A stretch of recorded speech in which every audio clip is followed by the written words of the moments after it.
Zelda is one of Nintendo's most iconic female figures. But even the most well-known characters have a few dark secrets of their own. Her family and background is shrouded in a cloud of mystery we can't wait to unravel. So follow along with us as we uncover Princess Zelda's secrets. Hey, listen, we're so glad you've decided to join us on this adventure. Take our advice and subscribe to our channel because it's dangerous to go alone.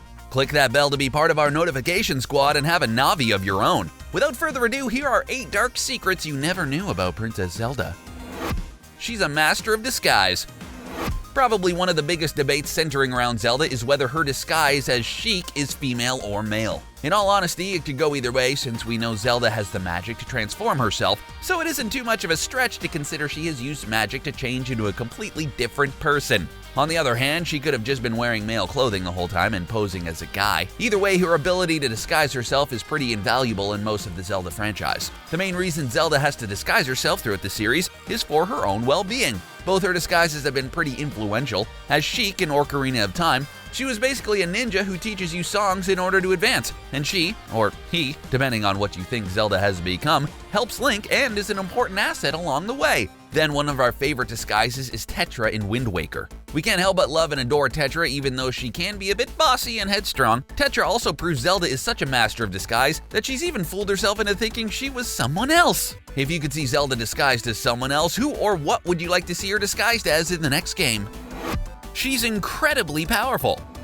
We've all seen the chaos and destruction Ganondorf is able to unleash upon the world in the Zelda games, but what we've yet to see is the ability any of Zelda's incarnations have. And yet, Princess Zelda, for the most part, becomes an essential staple in defeating the final boss in many of the games. It leads us to the question of why she's always hiding if she has these amazing abilities. Many of Zelda's incarnations were introduced as a very strong and gifted figure. She usually has innate psychic or magical powers like telepathy or precognition, and we've also seen her have the ability to cast spells, remove barriers, and seals. And she's pretty amazing with a bow as a weapon. We also can't forget when, disguised as Tetra, she's able to wield the Master Sword, even if it's just briefly in the game. She's one of the few characters besides Link shown to be able to wield the Blade of Evil's Bane. It only allows for someone untouched by evil with a pure heart to use it, which makes us question why she even needs Link to rescue her all of the time. We didn't get to see how well she could use the sword, and we're sure she probably wouldn't be able to wield it as efficiently as any of the Links could. It does put her on another level though. Navi was supposed to hate Zelda. There was once an interview with Miyamoto, which briefly discussed the origin of Link and what the inspiration was for the character. Miyamoto explained how the designers wanted to create a character who was recognizable, and as a result, sprite designer Takashi Tezuka looked for Disney as inspiration while putting together the design for Link. We could only think of one character Link resembles, and that's Peter Pan. The green garments, pointy hat, and elf-like ears are a dead giveaway, but there's also the fact he has a heart of pure gold and a fairy as a best friend. Anyone else think Navi is like the less annoying version of Tinkerbell? Speaking of Navi, there was some backstory to her character which never made it into the game, but is still intriguing.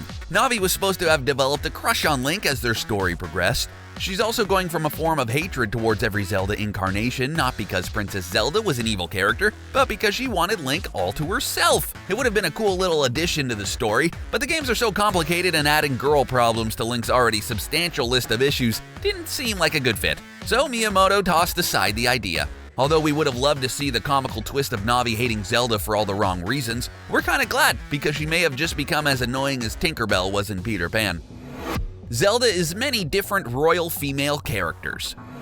Fans of Zelda want to pull their hair out when they try to go into exactly who Zelda is, and it becomes even worse when trying to explain to people who've never played the Zelda series that Link is not Zelda. Now let's get down to business, shall we? Zelda is never the same character, but it's the name given to several of the female Hylians, usually members of the royal family of Hyrule, and they always play an important part in the series even though Link is the main protagonist. The royal family is the governing monarch family of Hyrule and consists of a reigning male sovereign, a princess, typically named Zelda, and on occasion a prince.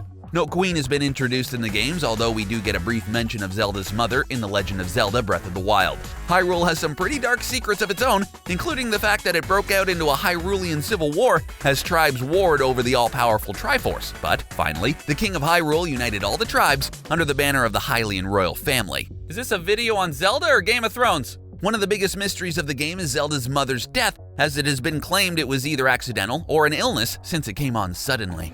Zelda's mother's death was detrimental to Ganon's return. We already know the Queen of Hyrule is a mysterious entity throughout the game, since we only see any mention of her in her daughter and husband's diaries found in Hyrule Castle. She also isn't given a name, but we know she is deceased by the time the game's events take place. She lived at least 6 years before the birth of her daughter, since it's stated Zelda was only 6 at the time and just beginning her training. We see hints throughout the diary entries that the Queen cared deeply for Zelda and knew she would become a strong figure with unlimited potential. Oh, what a good mom. Although not explicitly stated in the game, the Queen's death played a significant part in her husband and daughter's life and the downfall of Hyrule. Zelda was saddened by the sudden loss of her mother, but refused to cry about it. Her father believed this was because she was told her duty was to be a valiant and steady princess. However, we later see her internal struggle and how deeply affected she is by her mother's death, especially when Zelda can't awaken her powers and she becomes hopeless and distraught, believing her mother was incorrect in her claim she had unlimited power and potential. Princess Zelda turns to the study of ancient technology, refusing to listen to her father about training harder. But knowing the great calamity and the imminent threat of Ganon's return is upon them.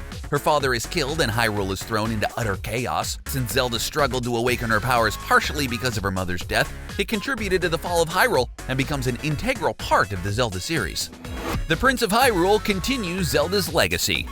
We've pretty much established the royal family is shrouded in mystery because we see many versions of it. But if we go back to Zelda 2, The Adventure of Link, it gives a bit more insight into the mystery. The King of Hyrule at one time possessed the United Triforce, but decided to secretly seal one of the pieces away, the Triforce of Courage. So when the Prince of Hyrule would ascend to the throne, there would be a missing piece. This leads us to a few questions. Did the King of Hyrule not trust the prince with the United Triforce? Or did he know there would be bad figures working at the Great Palace who would use the power of the Triforce for evil? Either way, we discover Princess Zelda was entrusted by her dying father with a secret she couldn't divulge. She knew where the location of the Triforce of Courage was, but after refusing to tell her brother their father's secret, the magician threatens to curse her and put her into an enchanted sleep. This dark magic causes the magician's own death. The Triforce of Courage was kept secret until a new hero could find it and begin the path to bring the kingdom back to peace. One theory states the magician may have been one of the alter egos of Ganon, similar to a Gagnum in A Link to the Past, or he was under Ganon's command since he knew the secrets of the Triforce. Zelda's brother was devastated by his comatose sister locked away in the castle, and decreed to honor her by naming all daughters born to the royal family as Zelda, so their history and tragedy would not be forgotten. Of course, it's Link who saves the sleeping Princess Zelda, and it's her brother who continued her legacy throughout the series. Possessed Zelda is the scariest figure in the game. One of the darkest moments of the Legend of Zelda series is when we're introduced to Ganon's puppet, Zelda, otherwise known as the Possessed Zelda. She becomes one of the bosses in The Legend of Zelda: Twilight Princess, which Link must defeat, and there's nothing more terrifying than hearing her speak in Ganon's voice. So how does a powerful figure like Zelda become possessed by Ganon? Well, it happens after Link and Midna return to Hyrule Castle after restoring the souls to their rightful place and finally defeating Zant. Link and Midna discover Zelda's lifeless body suspended in midair, with Ganondorf seated in the throne. Ganondorf taunts Link and Midna, and then transforms into the Twilight Particles. Midna attempts to revive the lifeless Zelda, but sees the Twilight Particles enter her body as she becomes possessed by Ganondorf. Her eyes turn into a luminous yellow, her skin becomes paler, and she develops twilight symbols on her body as her hair darkens. The possessed Zelda summons her sword and creates a barrier separating Link and Midna, so they're unable to help each other. We basically see Zelda as her most dark and powerful self. She isn't an easy defeat, but if Link can manage to deflect the energy balls back at her, Ganon will lose control of her body and Midna is able to revive Zelda, who will help Link defeat Ganon in the end. This is one of those rare moments where we get to see the true power within Zelda, which is unleashed in its darkest form, but it's another reason why Twilight Princess is such a great title in the series.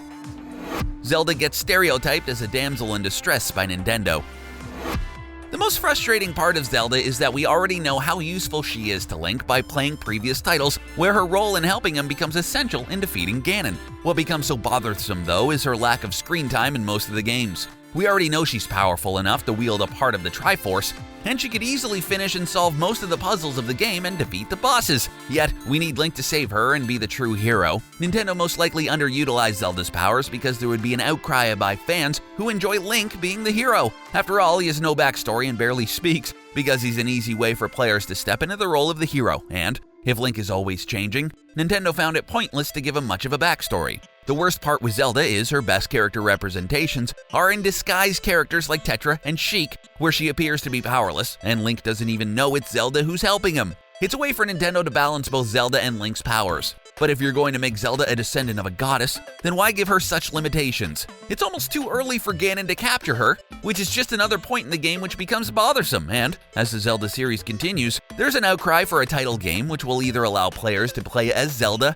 or an additional female representation of Link. Nintendo producer Eiji Aonuma released an official response to the female hero questions with these statements. If we made Link a female, we thought it would either mess with the balance of the Triforce. That's why we decided not to do it. And if we have a Princess Zelda as the main character who fights, then what is Link gonna do? This obviously didn't answer the question of why fans aren't given an opportunity to play as Zelda or a female hero, but at least Nintendo gave us the ability to play as some of our favorite female characters from the Zelda series in Hyrule Warriors. We do have to admit it's sort of a strange dark secret from Nintendo not to allow Zelda more screen time and opportunities to battle alongside Link. It is 2018 after all. It would be an interesting change to the series.